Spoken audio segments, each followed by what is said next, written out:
দিয়েছিলাম যে আপনি ভয় পাচ্ছেন যে নাম কেটে দেবে সবার, একটা কাজ করুন না, রাজ্য স্তর থেকে বুথ স্তর পর্যন্ত একটা মনিটরিং কমিটি গঠন করা, একটা টিম থাকুক, নজরদারি টিম। তার কাজ কি হবে? বুথে এই বুথ নাম্বার কত 125 নম্বর বুথের নাম উঠবে, নাম কাটবে, এরকম হবে তো ভাই? যারা এখান থেকে চলে গেছে বা যারা মারা গিয়েছে তাদের নামটা কেটে যাবে, নতুন ভোটারদের নাম উঠবে, এটাই তো। এই যে কাজটা হচ্ছে, এই কাজটা সঠিক হচ্ছে না, ভুল হচ্ছে। এখানে যারা আইএসএফ করে, তৃণমূল করে, সিপিএম করে, কংগ্রেস করে, আরো যদি কেউ থাকে তাদেরকে যে একটা কমিটি করে দেন, তাহলে তারা চুপচাপ বসে দেখবে অফিসার কি করছে, ভুল করছে না ঠিক করছে, তাহলে অসুবিধা হতো। সেটা তিনি করলেন না। এবং রাজ্য স্তর পর্যন্ত বলেছি, রাজ্য স্তর কমিটি করুন, সারা রাজ্যের তবে দেখবেন কোন লোকের নাম বাদ পড়ে যায়, সেটা করছে না, শুধু কথা বলছে। ঠিক যেভাবে বলেছিল ডবল ডবল চাকরি দেবো বলে গল্প শুনিয়েছিল, আজকে যারা চাকরি করলো 10 বছর ধরে যারা চাকরি করলো তাদেরকেও অবৈধ ঘোষণা হয়ে তাদেরকেও আবার নতুন করে চাকরি পরীক্ষায় আজকেই বসতে হলো। এই সরকার চলছে।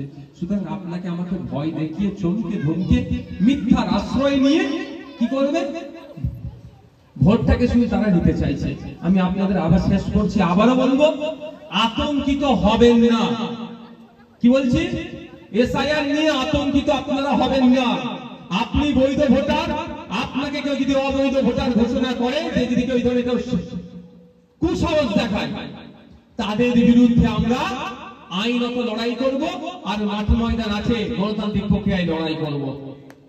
সর্বোপরি আমি তো আছি নাকি? এই বিশ্বাসটা তো করে। আপনাদেরকে ছেড়ে দিয়ে চলে যাব মনে হয়? মনে হয় আপনাদের ছেড়ে যাব? মায়েরা মনে হয় আপনাদের নদীতে ভেসিয়ে দিয়ে চলে যাব? যদি নদীতে ভেসিয়ে দিতাম তাহলে এখন আমি মিনিস্টার হয়ে ঘুরতাম, আমি স্টেজে থাকতাম, সরকার সাহেব আমার নিচে থাকতাম। আমি দায়িত্ব নিয়ে বলছি, আমি যদি আপনাদের সাথে বেইমানি করতাম, আপনাদেরকে যদি আমি ভুলে যেতে ইচ্ছা করতাম, তাহলে আমি স্টেজে থাকতাম, উনি নিচে থাকতাম। সেই কোয়ালিটি আমার মধ্যে আছে, আপনারা ভালো করে জানেন। কিন্তু আমি আপনাদেরকে বেইমানি করতে পারবো না, আপনাদেরকে ভুলে যেতে পারবো না, আপনাকে আমরা ছেড়ে যেতে আমি পারবো না। মরলে একসাথেই মরবো, আর বাঁচলে মাথা তুলে একসাথেই বাঁচবো। ঠিক আছে? আপনারা কেউ চিন্তিত হবেন না। তবে আমি অনুরোধ করবো যে ডকুমেন্টসের বানান টানান যেগুলো আছে সেইগুলো একটু কি করবেন, ঠিক করে নেবেন। বাকি কথা আবার পরে হবে। যদি কারো কোনো সমস্যা থেকে আসুন, আমাকে জানাবেন, আমার ক্ষমতার সাধ্য হলে আমি সমাধান করব। ঠিক আছে? ধন্যবাদ। সকলে ভালো থাকবেন, সুস্থ থাকবেন। 2026 আসছে, মাথায় আছে তো নাকি? 2021-এ বিজেপি চলে আসবে বলে ভয় দেখিয়ে আমি কম ভোট পেয়েছি, তাই না? অনেক মায়েরা বিজেপির ভয় আমাদের কম ভোট দিয়েছে। 2026-এ বুঝতে পেরে গেছে 21 আর 26 বিজেপি আর তৃণমূল আলাদা নয়, বিজেপির দিকে ডেকে তৃণমূলে নিয়ে আসছে।